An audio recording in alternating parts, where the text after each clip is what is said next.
नमस्कार, knocking.com में आपका स्वागत है। मैं हूं गिरिजेश वशिष्ठ। आज हम बात करेंगे जनरल बिपिन रावत के मामले में और ख़ास तौर पर उनके जीवन से जुड़ी हुई जो चीज़ें थी और उससे भी ज़्यादा महत्वपूर्ण वो साजिश, वो षड्यंत्र जिस पर सब लोग बात कर रहे हैं।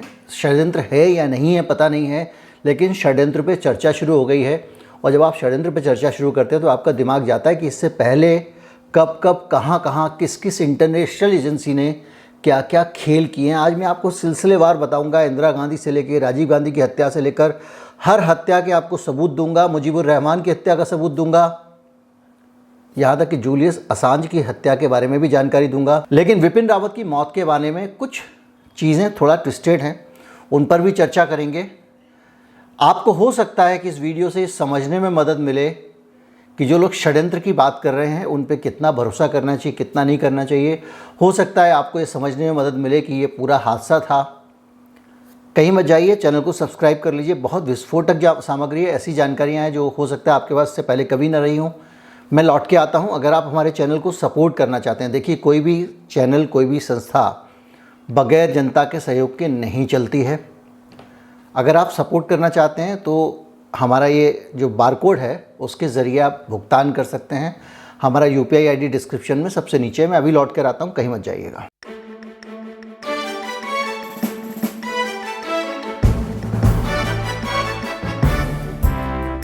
अभी तक किसी ने भी खुल के इस देश में ये नहीं कहा है कि जनरल VP रावत की मौत एक षड्यंत्र थी और हत्या थी।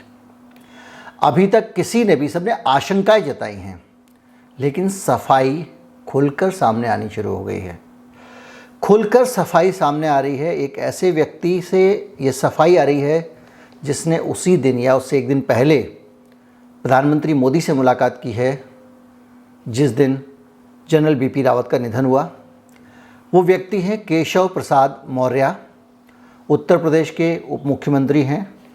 और उनका कहना है कि हेलीकॉप्टर क्रैश होना एक साजिश होती तो क्या आप सोचते हैं कि भारतीय सेना साजिश करने वालों को माफ़ कर देती? ये उन्होंने अपनी तरफ से मीडिया के जो रिपोर्टर्स आए थे उनसे कहा। लेकिन ये सवाल ज़रूर मन में आता है कि भैया सफाई क्यों दे रहे हो? आपसे तो किसी ने पूछा नहीं, आपके ऊपर तो किसी ने इल्ज़ाम लगाया नहीं, आपका तो किसी ने नाम लगाया नहीं। खैर, लेकिन यहाँ पे मेरा वीडियो इस विषय पे नहीं है। ये एक पहलू था जिसने मेरे दिमाग का एंटीना खड़ा किया, तो मैंने कहा आपसे शेयर करूँ। हत्याएं और राजनीतिक मकसद से हत्याएं और बड़े लोगों की हत्याएं छोटी मोटी बात नहीं है, और ये ऐसी कोई महान चीज़ भी नहीं है जो आमतौर पे ना होती हो। इस तरह की हत्याएं होती रही हैं, इतिहास गवाह है। आपको मैं सबसे पहले बताता हूं कि राजीव गांधी की हत्या के मामले में क्या हुआ। 30 जनवरी 2017, यही 4 साल पहले, एक क्लासिफाइड डॉक्यूमेंट्स, अमेरिका में जैसे हमारे यहाँ जानने का अधिकार वाला कानून है जिसको हम कहते हैं कि राइट टू इन्फॉर्मेशन, RTI, उस तरह से वहाँ कानून है। हमारे यहाँ RTI ऑन डिमांड है। वहाँ पे ये कि जनता का अधिकार है, और जो घनघोर गुप्त डॉक्यूमेंट होते हैं, क्लासिफाइड डॉक्यूमेंट भी होते हैं, वो एक समय के बाद वहाँ की सरकार को सार्वजनिक करने पड़ते हैं। और जब वो डॉक्यूमेंट सार्वजनिक करती है तो उसमें ये, अगर कोई देश के हित में एक आध डॉक्यूमेंट कोई छिपाने वाला हो तो, या उसका कोई हिस्सा हो, तो वो उसको छिपा सकते हैं, अन्यथा वो सारे डॉक्यूमेंट जनता को दे देते हैं। तो 2017 में ये डॉक्यूमेंट पब्लिक हुए हैं, और इस डॉक्यूमेंट में बेहद चौंकाने वाली एक जानकारी है। और वो जानकारी ये है कि 1986 में ये असेसमेंट कर रही थी CIA कि राजीव गांधी अगर मर जाते हैं तो क्या होगा, उनकी एब्सेंस में भारत का क्या होगा, राजीव गांधी की अगर हत्या कर दी जाती है तो भारत का क्या होगा। ये असेसमेंट करके एक रिपोर्ट भेजी गई। CIA को 86 में जानकारी मिली, उसके बेसिस पे उसने असेसमेंट किया, और 89 तक उनके ऊपर, राजीव गांधी के ऊपर एक बड़ा जानलेवा हमला होगा। ये CIA की रिपोर्ट है जो यहाँ से भेजी गई है, जो CIA के रिकॉर्ड में रखी गई थी, उनके गुप्त दस्तावेज में थी, जिसको अमेरिका ने सार्वजनिक किया 2017 में 30 जनवरी के दिन, गांधी जी के निधन का दिन था। और इसके साथ ही एक बड़ा सवाल उठता है कि अमेरिका इस बात का हिसाब किताब क्यों लगा रहा था कि राजीव गांधी अगर मारे जाते हैं तो इस देश में क्या सिचुएशन होने वाली है।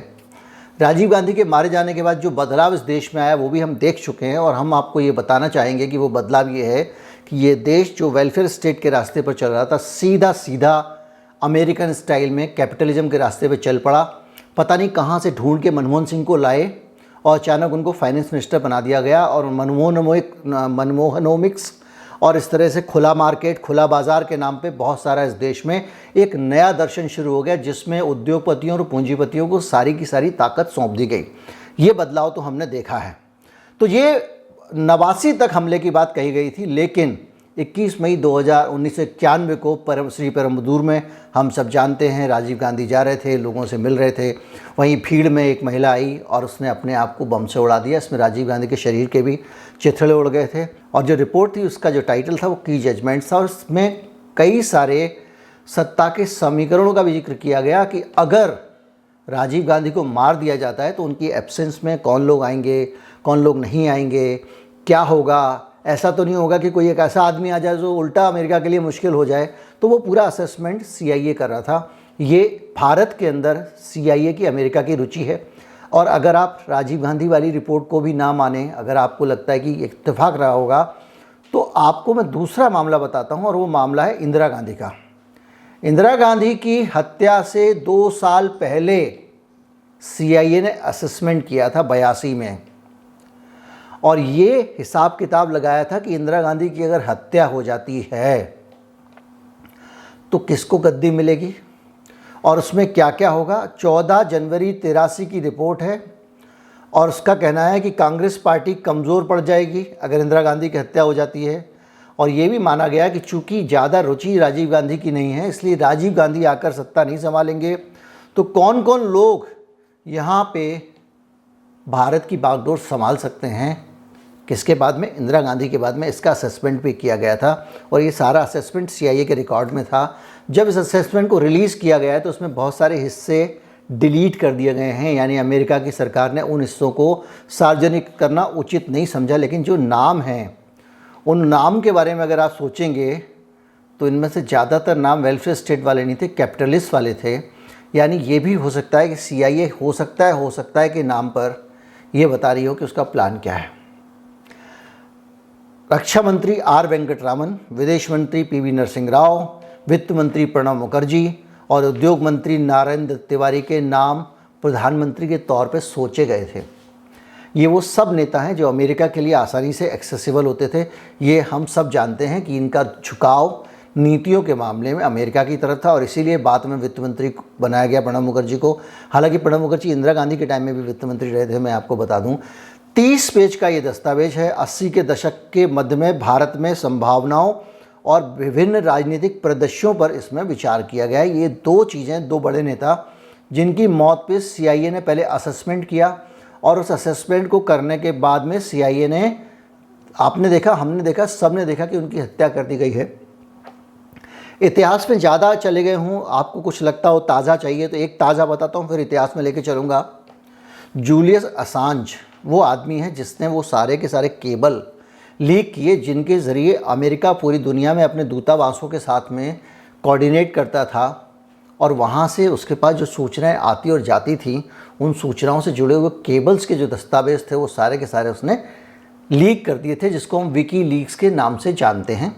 विकी लीक्स के ज़रिए ही हमको पता चला था कि यहाँ पे हमारी जो विपक्षी पार्टी है भारतीय जनता पार्टी, वो एक तरफ तो मनमोहन सिंह का मुखर विरोध कर रही थी परमाणु नीति पर, संसद में हंगामा कर रही थी और अमेरिका को आश्वासन दे के आ रही थी कि ये हमारा हंगामा जनता को दिखाने के लिए है, ये पब्लिक जेस्चरिंग है और हम आपके इसमें अड़ंगा नहीं लगाएंगे। मेरी समझ में नहीं आता कि अमेरिका के जो राजदूत है उनको जाके उनके दफ्तर में सफाई देने की ज़रूरत क्या थी।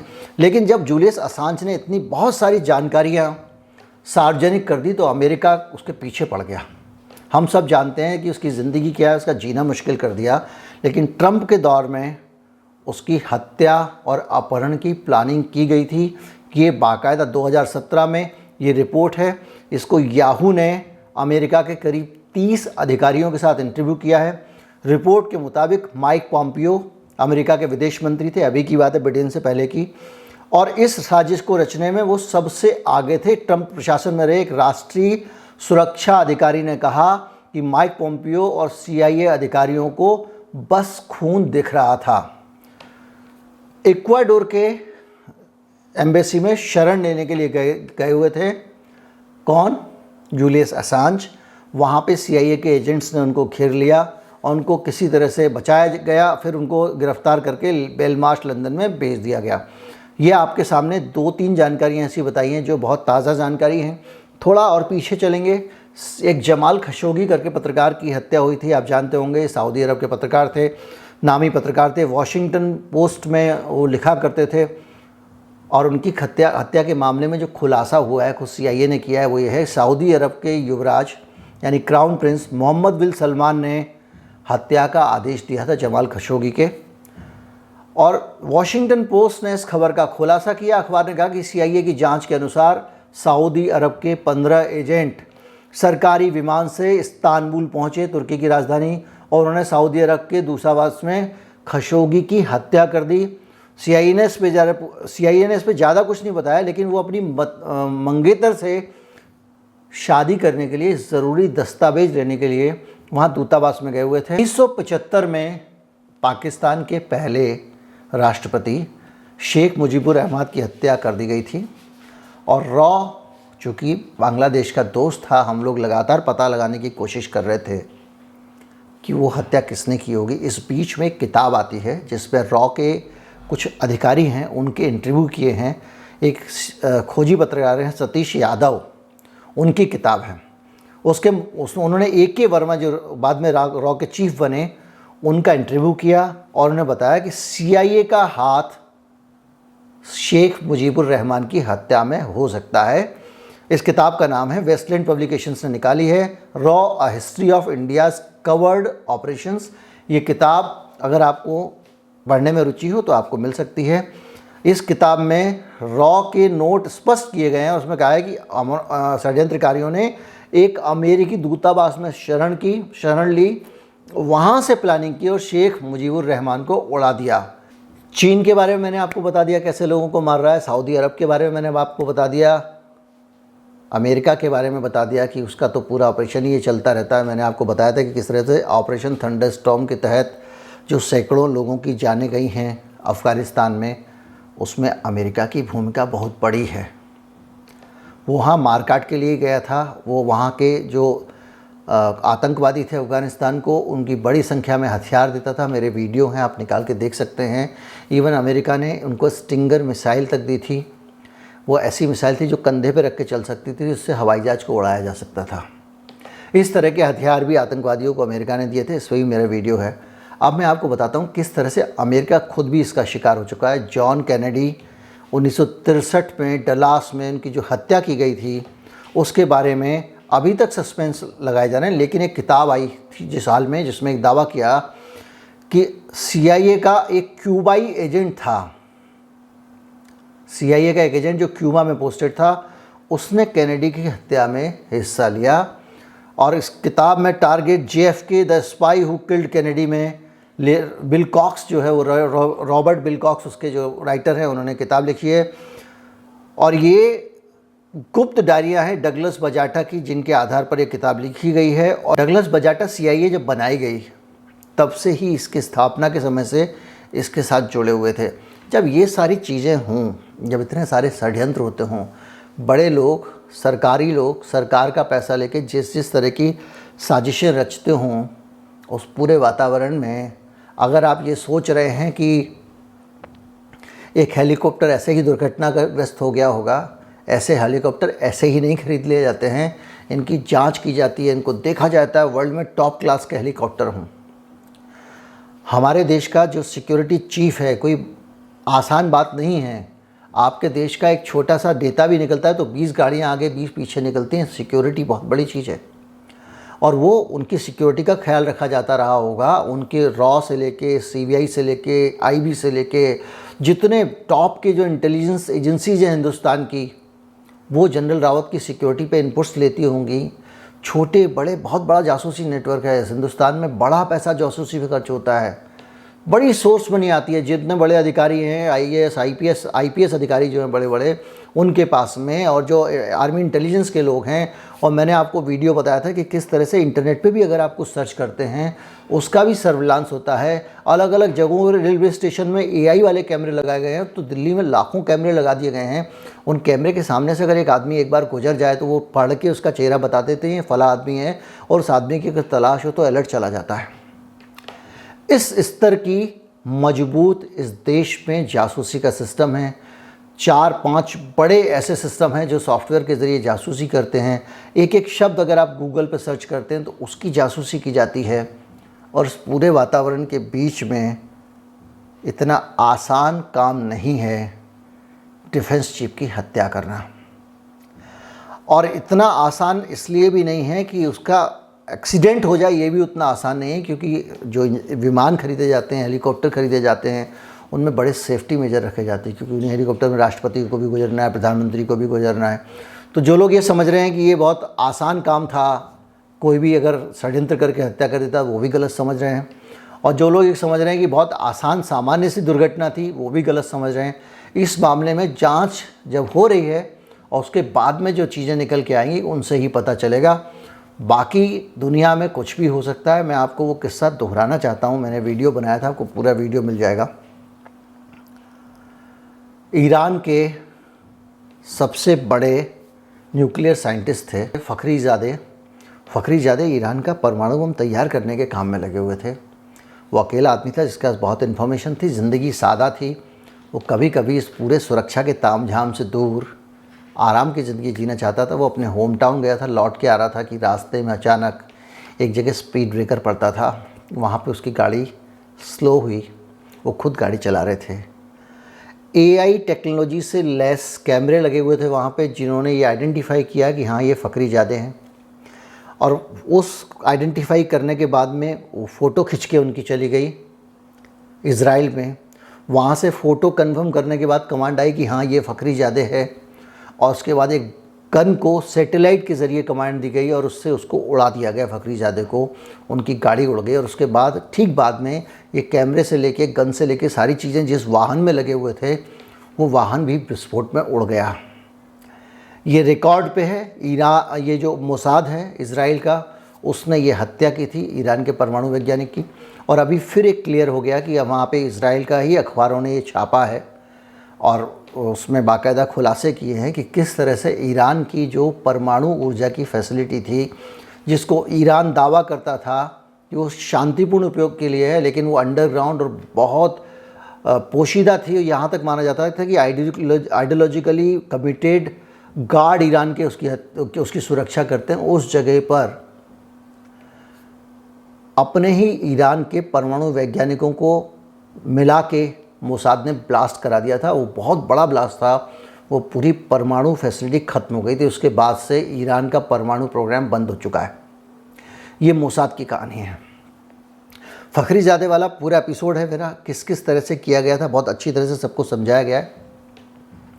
तो कुल मिला के ये दुनिया है, ये अंतर्राष्ट्रीय संबंधों की, अंतर्राष्ट्रीय जासूसियों की दुनिया है। ये दुनिया की सरकारों की दुनिया है।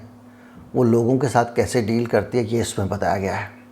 एक ख़तरनाक वीडियो है, आपके पास मैं लेके आया हूँ। उसमें बहुत सारे खुलासे हैं। उम्मीद करता हूँ आपको अच्छा लगा होगा। ये किस्से आपको शायद ही आसानी से ना मिलें, एक जगह पे तो बिल्कुल नहीं मिलेंगे। इसलिए मैं चाहता हूँ कि इस वीडियो को ज़्यादा से ज़्यादा लोगों तक शेयर करें, लोगों तक पहुँचाएँ। और उस वीडियो के ज़रिए अगर आपको लगता है कि इस देश में लोगों के अंदर एक समझ विकसित होगी तो इसको और ज़्यादा लोगों तक पहुँचाएँ। परिवार के साथ देखें, दुनियादारी के बारे में पता लगेगा। नमस्कार, जय हिंद। चैनल को सब्सक्राइब करना मत भूलिएगा। अगर सब्सक्राइब लाल रंग से लिखा हुआ है तो अभी बटन दबा के सब्सक्राइब कर लें।